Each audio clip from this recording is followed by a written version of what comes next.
Quran says, you are busy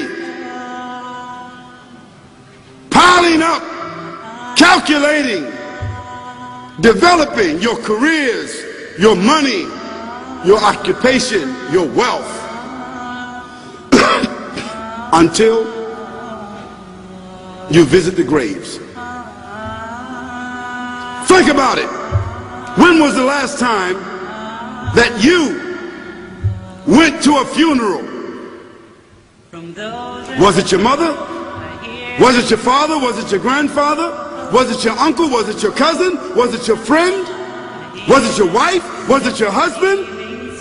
The last time that you visited the grave, when you went to a funeral and you saw that person whom you loved that was laughing, crying, live, boasting, wealthy, educated, denying, arrogant, whatever they were. What was the demeanor of the people when you walked in that funeral home? When that person was stretched out in their last suit? What was the demeanor? Were the people cracking jokes? Were they dancing? Were they clapping and singing songs? No. Silence. Melancholy. Trauma. Why? Because every person that walked in that room, seeing that person stretched out, the first thing they thought about was not the person. The first thing they thought about was that one day this will be me. So Allah said, Alhaakumut takathur. All of us, all of you are engaged in running your mouths, doing your business, multiplying, buying houses, cars, business, whatever you're doing. And when you're told about God, religion, life, morality, you're saying, look, I ain't got no time for that. I ain't got no time for that. I don't want to hear that. I don't even believe in God. Matter of fact, I don't even know if I'm going to die, and if I do, maybe I'm coming back again. As a matter of fact, science is so sophisticated that I think really that they're on the verge of being able to solve the whole thing of death soon. We ain't got to die. If we got enough money, we don't even have to die. See how arrogant people can be until they visit the funeral house. And then after you go to the funeral house, if you got the guts, if you're able to do so, you go to the grave. And now this is another scenario. And you say to yourself, is that it?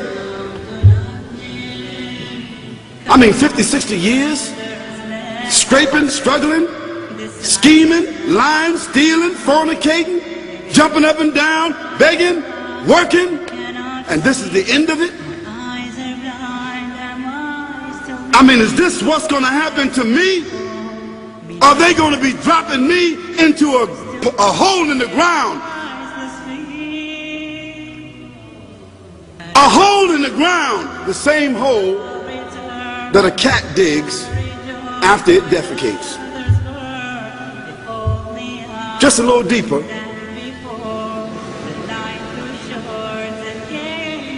But for the same reason. The cat digs a hole because the cat has dignity. Something that human beings don't seem to have. Instinctively, the cat digs a little hole, covers it up. Humans have got to be taught to do that. But it's for the same reason. So you and I, we're going into a hole a little deeper than the one the cat dug.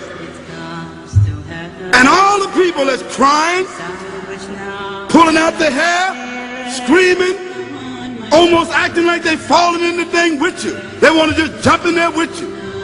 Not really though, you know, it's all an act. Because ain't nobody really going to jump in there and stay in there. They don't love you that much.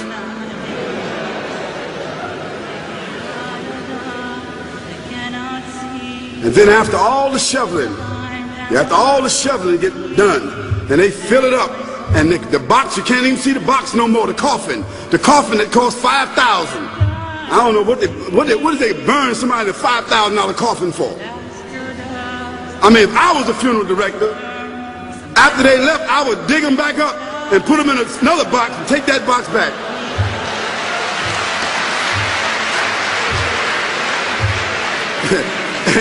and honestly, I'm telling you, that's what they do. Yeah. So after all the money and all the drama, and they dig that hole and put you in there and cover you up, and everybody goes back to the place, go back to mama's house or daddy's house or whoever's house, and you know, we cook some chicken or whatever it is, and we do a little dancing and drink some scotch and forget all about that person, and then we want the lawyer to come now and talk about, you know, divvying up the spoils. So if that woman who died had a husband, somebody else is going to marry him, you know that. And that man who died, you know that woman, in about 6 months or a year of grieving or whatever it is, she going to come to understand that she needs somebody else to be with, so she going to marry somebody. So that means if his suits are still in the closet and he can fit them, who going to wear them?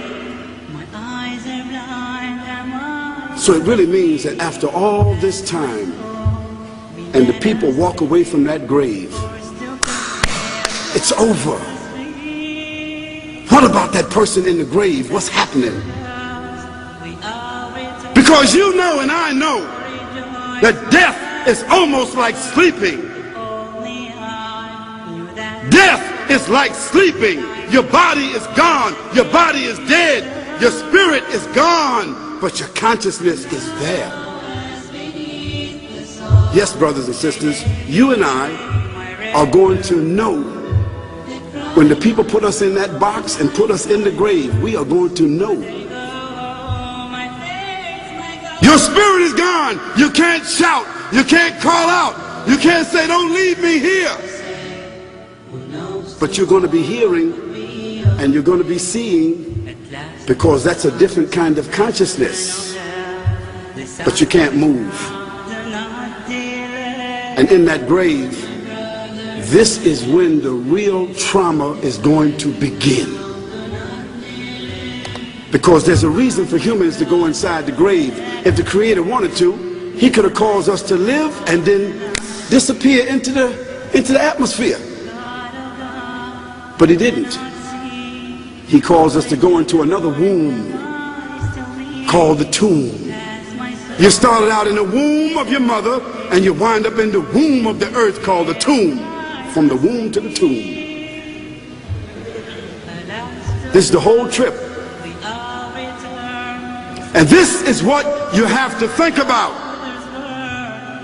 That grave is going to be a place of drama and trauma.